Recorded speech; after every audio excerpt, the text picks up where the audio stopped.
ॐ क्लाम्बरधरं शुक्लाम्बरधरं विष्णुं शशिवर्णं चतुर्भुजं प्रसन्नवदनं ध्यायेत् सर्वविघ्नोपशान्तये।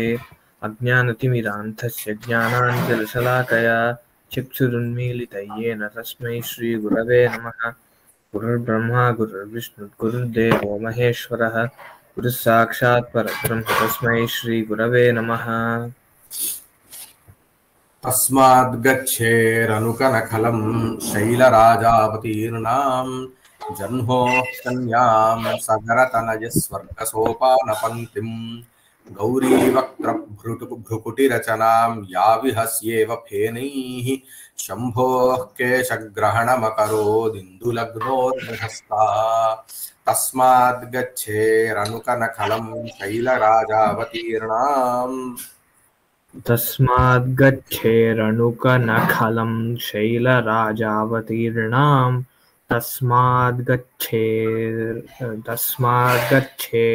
गच्छेरनुकनखलं शैलराजावतीर्णां जह्नोः कन्यां सगरतनजस्वर्गसोपानपङ्क्तिम् जह्नोः कन्यां सगरतनयस्वर्गसोपानपङ्क्तिम् पङ्क्तिम् पंक्तिं जह्नोः कन्यां सगरतनयस्वर्ग सोपानपङ्क्तिम्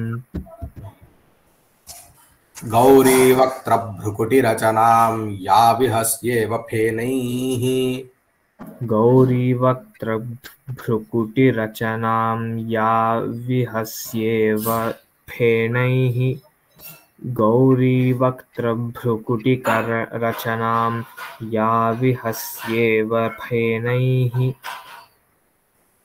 शम्भोः केशग्रहणमकरोदिन्दुलग्नोर्मिहस्ता शम्भोः केशग्रहणमकरोद्दिन्दुलग्रोर्मिहस्ता लग्नोर्मिहस्ता दिन्दुलग्नोर्मिहस्ता शम्भोः केशग्रहणमकरोदिन्दुलग्नोर्मिहस्ता तस्मात् गच्छेः अनुकनखलं शैलराजावतीर्णां जह्नोः कन्यां सगरतनयः वर्गसोपानपङ्क्तिं गौरीवक्त्रभ्रुकुटिरचनां या विहस्य इव फेनैः शम्भोः केशग्रहणम् अकरोत्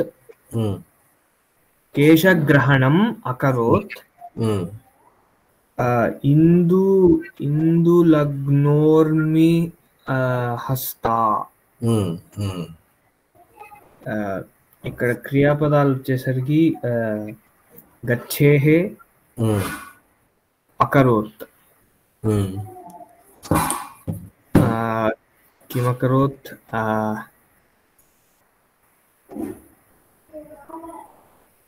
కిమ్ అకరోత్ केशग्रहणमकरोत् केशग्रहणमकरोत्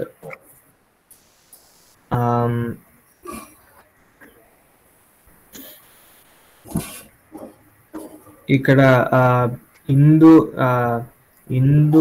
ఇందులగ్నోర్మిహస్తా केशग्रहणमकरोत् या इंदुलग्नोर्मिहस्ता केशग्रहणमकरोत् अस्य विहस्य शम्भोः केशग्रहणमकरोत् शम्भोः केशग्रहणमकरोत्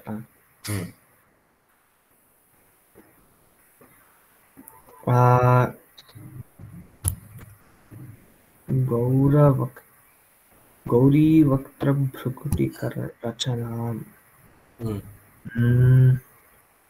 फेनैः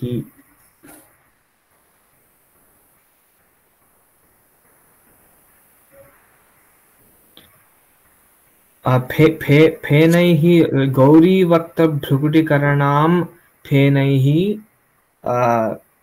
शम्भोः केशग्रहणमकरोत्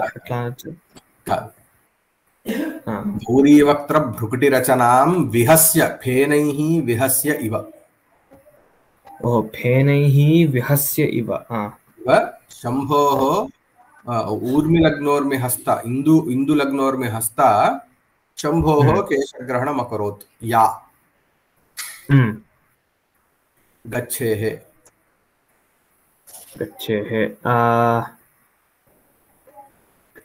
त्वं गच्छेः అని వస్తుంది తర్వాత హే మేఘ త్వం గచ్చేః ఉత్తర లేకపోతే ఎక్కడికి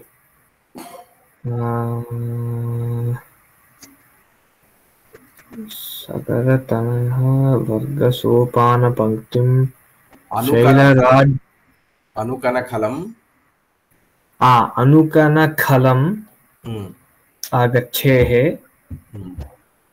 సో తస్మాత్ ముందు తస్మాత్ తర్వాత అనుకనఖలం గచ్చేః అనుకనఖలం తాం గచ్చేః రెండు చెప్పొచ్చు అనుకనఖలం తాం గచ్చేః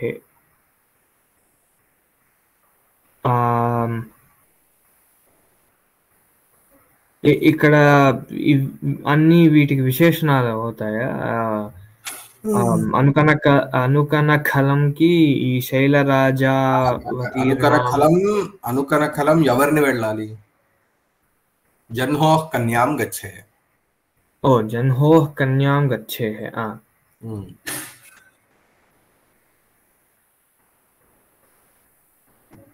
ఖలం జన్హోః కన్యాః గచ్చేః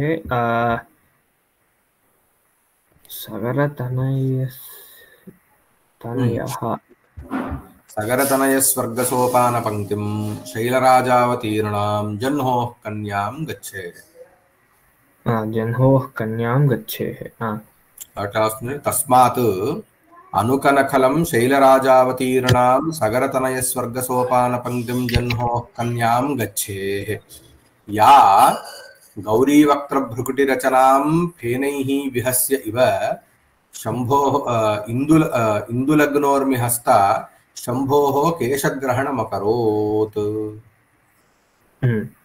తస్మాత్ అనుకనఖలం శైలరాజావతీర్ణాం సగరతనయస్వర్గసోపాన పంక్తిం జన్హోః కన్యాం గచ్చేః యా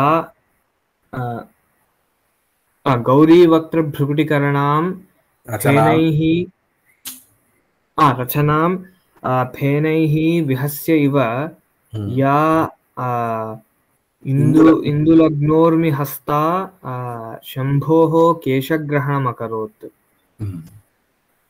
ఇప్పుడు ఏం చెప్తున్నారు తస్మాత్ అంటే కురుక్షేత్రం వెనకాల కురుక్షేత్రం గురించి చెప్పారు కదా అవును తస్మాత్ కురుక్షేత్రము నుంచి అనుకనఖలం గచ్చేః అనుకనఖలం అంటే కనఖలం కనఖల్ అని చెప్పని ఇప్పటికి కూడా ఉంది ఉత్తరాఖండ్ లో వస్తుంది అన్నమాట అది గంగా ద్వారము అని కూడా పేరు అక్కడి నుంచి గంగాదేవి గంగా అంటే గంగా ద్వారము అని కూడా దానికి ఒక పేరు కాబట్టి ఆ అనుకనఖలం అంటే కనఖలానికి దగ్గరగా సమీపంలో జన్హోః కన్యాం గచ్చేః అంటే జన్హోః కన్య అంటే ఎవరు జాహ్నవి జాహ్నవి అంటే ఎవరు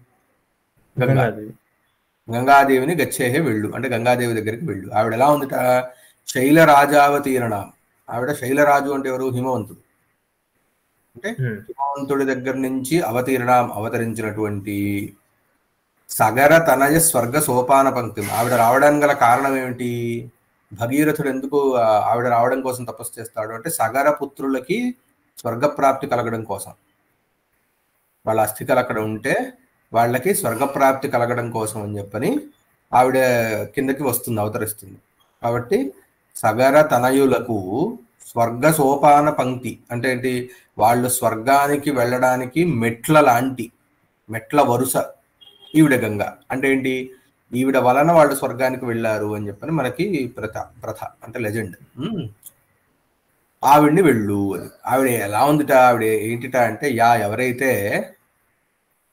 గౌరీ వక్త్ర భృగుటి రచనాం ఫేనై విహస్య ఇవ అంటే, ఇప్పుడు గంగాదేవి ఎక్కడుంటుంది?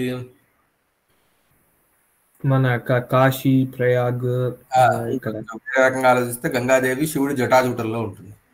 ఓ ఆ ఉద్దేశం, అవునవును. సో ఇప్పుడు పార్వతీదేవికి గంగా సవితి కదా. సవితి అంటే తెలుసు, సెకండ్ వైఫ్ ఆర్ అది అదర్ వైఫ్ సవితి అని అంటారు. సో సవితి దగ్గరికి వస్తే మరి కోపం వస్తుందా రాదా? ఒక భార్యకి ఇంకొక ఇది వస్తే కనుక, దగ్గరికి వస్తే కనుక, భర్త దగ్గరికి వస్తే కోపం వస్తుంది. ఈవిడ ఇప్పుడు గంగాదేవి పార్వతికి సవితి కాబట్టి ఈవిడ శివుడి దగ్గరికి వస్తున్నప్పుడు ఆవిడకి ఇష్టం లేదు గౌరీదేవికి. అందుకని ఏంటి, గౌరీ వక్త్ర భృకుటి రచనాం. గౌరీ వక్త్రము, గౌరీ అంటే పార్వతీదేవి, పార్వతీదేవి యొక్క మొహమునందు వక్త్రమునందు భృకుటి రచన అంటే, ఇప్పుడు ఎవరైనా నచ్చని పని చేస్తుంటే మనం ఇట్లా చిట్లిస్తాం కదా, కనుబొమ్మలు చిట్లిస్తాం కదా. సో ఇప్పుడు గంగాదేవి శివుడి దగ్గరికి వస్తుంటే పార్వతీదేవికి కనుబొమ్మలు చిట్లిస్తుంది ఆవిడకి నచ్చక. ఆ కనుబొమ్మలు చిట్లించడాన్ని భృకుటి రచన అని అన్నారు. ఆవిడ కనుబొమ్మలు చిట్లిస్తుంటే గంగాదేవి ఊరికే కూర్చోట్లేదు, ఆవిడ నవ్వుతోందట. ఏంటి, ఈవిడకి చిట్లిస్తూ ఉంటే ఆవిడ నవ్వుతోందట. ఆ నవ్వు ఈవిడ మరి నది కదా, మరి ఎలా తెలుస్తుంది అని అంటే, ఫేనము అంటే ఏంటి, నురుగు. గంగాదేవి కొన్ని చోట్ల నురుగుతో కూడా ఉంటుందని. సో ఆ నురుగుయే నవ్వులాగా ఉందిట. ఆ నవ్వుల చేత అంటే ఫేనముల చేత అంటే నురుగు చేత విహస్య ఇవ ఆవిడని పరిహసించినట్టు లాగా ఉండి. ఓహో, ఇది విహస్య అనేది షష్ఠీ కింద రాదా? కాదు, విహస్య అని అంటే అసమాపక్రియ, హాసం కృత్వా అని అర్థం చేసి. ఇందు లగ్నో ఆవిడ ఊర్మి అంటే ఏంటి, అలలు. ఆవిడ అలలే చేతులు. అవి ఎక్కడున్నాయిట, చంద్రుడి దగ్గర ఉన్నాయి. చంద్రుడి దగ్గర ఊర్మి హస్త అలలే చేతుల చేత, అలలే చేతులుగా కలిగినటువంటి ఆవిడ శంభో కేశగ్రహణం అకరోతు, శివుడి యొక్క కేశాలను పట్టుకున్నదిట. కేశాలు పట్టుకుంది అంటే ఇది ఎలాంటిది అంటే, ఎలా వర్ణిస్తున్నది, యథా కాచిత్ ప్రౌఢా నాయిక సపత్నీం అసహమాన స్వవల్లభాం ప్రకటయంతి స్వభర్తారం సహర్షిరోరత్నేన కేశేషు ఆకర్షయత్ అని చెప్పారు. అంటే ఒక సినారియో చూసుకోవాలి. భర్త, ఇద్దరు భార్యలు. ఒక భార్య ఏమో భర్తకి దగ్గరగా ఉంది, ఇంకొక భార్య ఏమో భర్తకి కొంచెం ఎదురుగా ఉంది. ఈ ఎదురుగా ఉన్నటువంటి ఆవిడకి ఈ పక్కన ఉన్నటువంటి ఆవిడని చూస్తే కోపం వస్తుంది. కాబట్టి ఈవిడ ముఖం చిట్లిచ్చింది ఎదురుగా ఉన్నటువంటి ఆవిడ. ఇప్పుడు ఎదురుగా ఉన్నటువంటి ఆవిడ పార్వతీదేవి, శివుడికి దగ్గరగా ఉన్నటువంటి ఆవిడ గంగాదేవి. ఈవిడేంటి, ఈవిడ నవ్వుతోంది. నవ్వుతూ తన ఆధిపత్యాన్ని చూపించడం కోసం భర్త యొక్క జుట్టును పట్టుకుంది. అంటే ఏంటి, to show the dominance over the other. అంటే ఎక్కువ డామినెన్స్ ఉంది అని చూపించుకోవడం కోసం చేతులతో ఏంటది భర్త యొక్క ఏంటది జుట్టును పట్టుకుంది. ఆ జుట్టుకి ఒక శిరోరత్నం కూడా ఉంది. అంటే అక్కడ ఏదో ఒక రత్నం కూడా ఉంది, కానీ దాంతో పాటుగా ఆవిడ పట్టుకుంది. శివుడి శిరోరత్నం అంటే చంద్రుడు, చంద్రుడితో పాటుగా ఆ శివుడి జుట్టుని కూడా పట్టుకుంటారు గంగాదేవి. పార్వతీదేవిని పరిహసిస్తుంది. అలా ఎవరైతే ఉన్నదో ఆ గంగాదేవి దగ్గరికి నువ్వు వెళ్ళు అని చెప్తున్నాడు.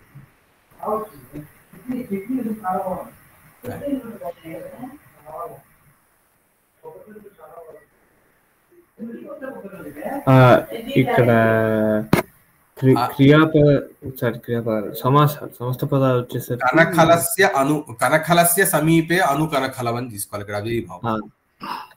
కనఖలస్య సమీపే అను కనఖలం. దాని తర్వాత శైలరాజావతీర్ణాం శైలస్య రాజా శైలరాజా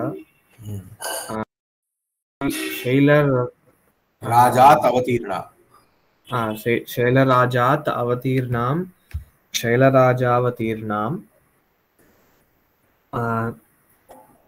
సగరతనయ స్వర్గ సోపాన పంక్తిం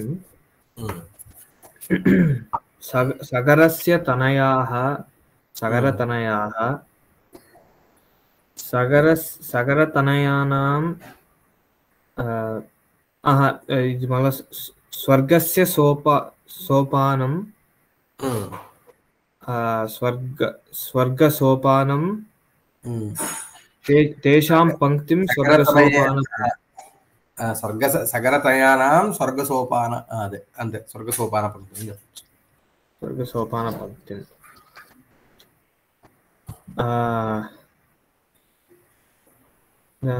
గౌరీ వక్త్రభ్రుకుటి రచన. గౌర్యాః ఇక్కడ వక్త్రం అంటే ముఖం ముఖం. గౌర్యాః వక్త్రం గౌరీ వక్త్రం గౌరీ వక్త్రస్య వక్త్రే గౌరీ వక్త్రే యా భ్రుకుటి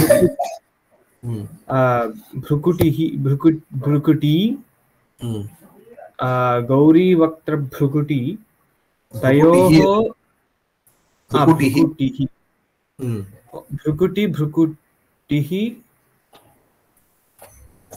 భ్రుకుటేః రచన భ్రుకుటేః రచన అంటే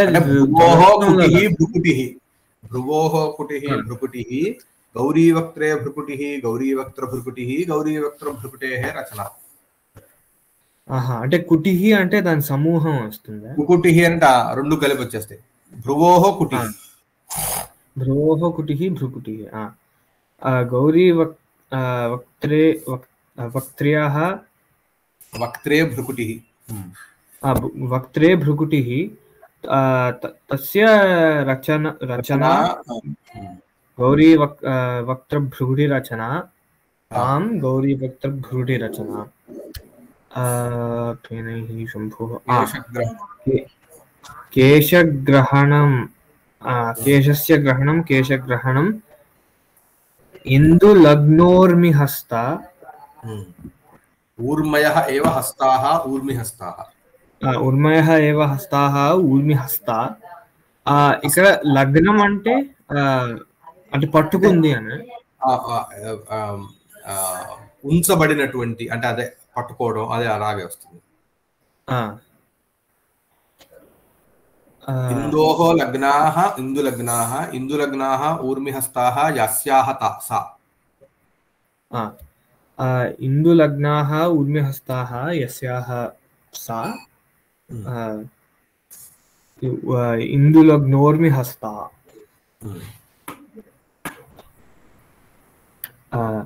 తస్మాద్ గచ్ఛేరణుకనఖలం